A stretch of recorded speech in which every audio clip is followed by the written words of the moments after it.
Okay, my name is Ramabokwa. I'm the coordinator of the Botswana Association of the Blind and Partially Sighted. Yeah, the Botswana Association of the Blind and Partially Sighted is a non-profit making organization that was officially registered in 1999 December to represent the rights and interests of persons with visual impairment across the country. It's an association that is being joined by an individual. It's by choice, but that does not mean that we are only serving our members only. The services are provided to all persons with visual impairment, their families, and the entire nation. In the association, we have some programs like it's an advocacy group association whereby we are lobbying and advocating for the rights and interests of the blind, either in education, work, government system, private sector, in any service provision. We ensure that a visually impaired person access the service that is meant for any person. We have an orientation and mobility program. It's a program whereby we are training our members on how to move independently so that they can walk alone, especially after COVID, where there were some restrictions like don't touch, distancing. So that was a problem because as persons with visual impairment, we rely much on sighted guides. So these times, COVID has taught us that we should really teach our members to be independent, especially in mobility. These are some of the programs that we have. Braille, ICT and Braille, we train them on computers. We train them on Braille usage because some of them lost their sight at a later stage, but we continue to believe that they have only lost their sight. Life continues. They should do everything that they have been doing. And these are some of the programs that we have. Thank you.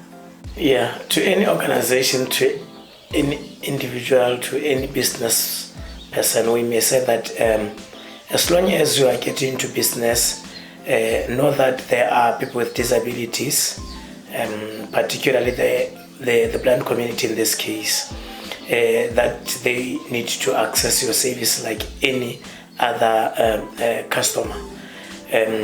So I would encourage our different organizations to ensure that when they make their programs, they should include us as persons with visual impairment, so that we don't.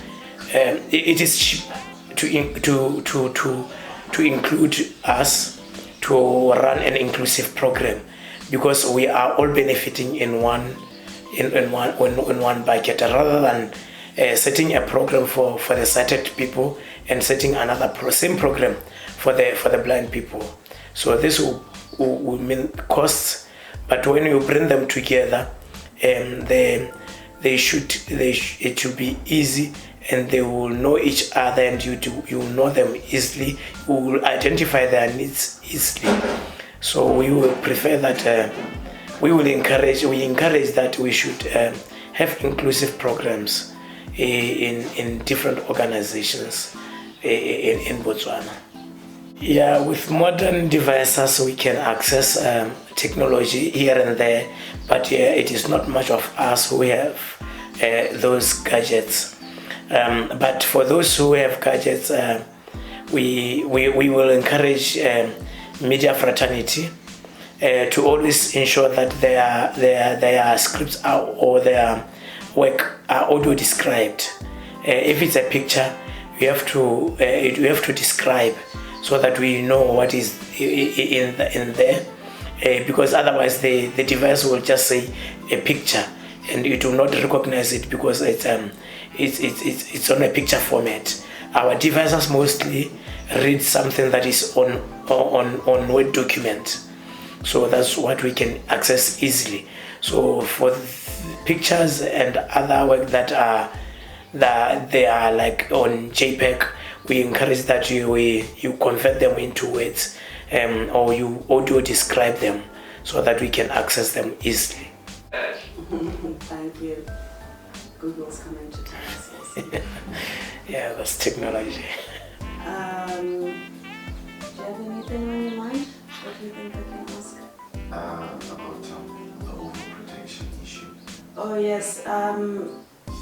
Yes. So, I mean, it was touched on a little bit in the discussion, but I'd like to go into a bit more about maybe how society perceives people with disabilities and how we try to, I mean, with all the best intentions of trying to accommodate and be inclusive, that can also sometimes be a problem. I wonder if you could elaborate a bit on that. Yeah, during back days we were discriminated by the society, but nowadays, because of our advocacy work, people are now understanding our talks.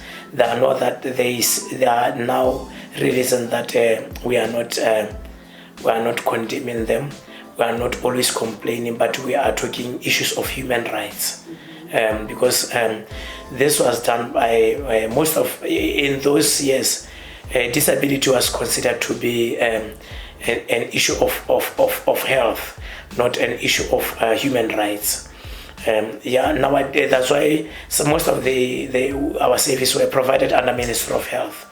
But after the establishment of the Office of the President, the Disability Coordinating Office, we are now receiving positive attitudes from the society, because now they know that, like any other Motswana, our needs and our rights needs to be respected.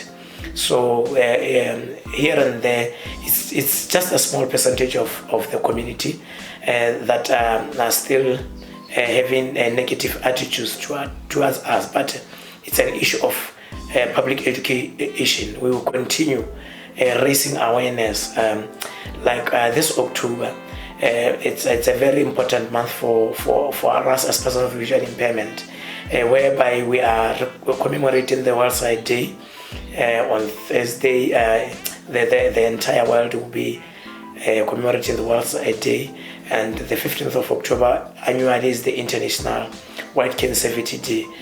This is whereby we are raising awareness about pedestrians using white canes, so that motorists can recognize us, that we also have the right to use the road, rather than being told that for me to use the road I have to be with the sighted guide. So people should know that like any other person, we also have to earn a living.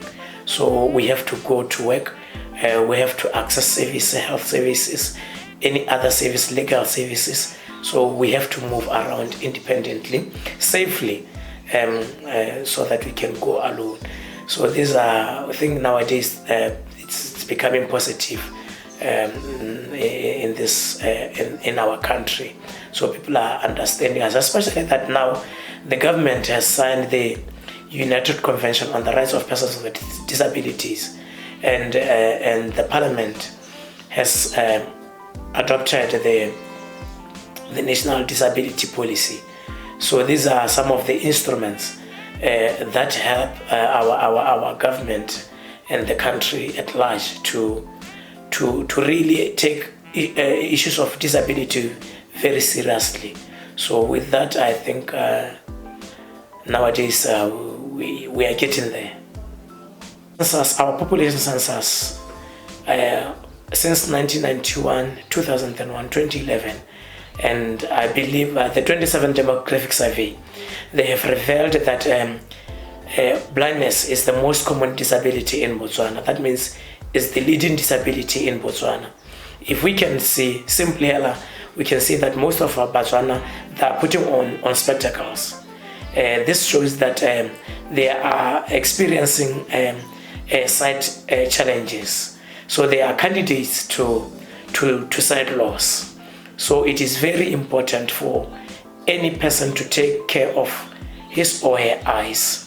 It is very important for each and every organization to ensure that their employees, their staff, they go for eye health tests at least once a year, because like I said, our resources are inadequate.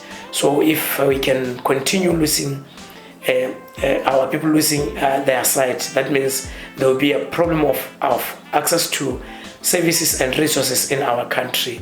Our equipment are a little bit expensive because these are specialized software, and most of them are from abroad. So it will cost the country.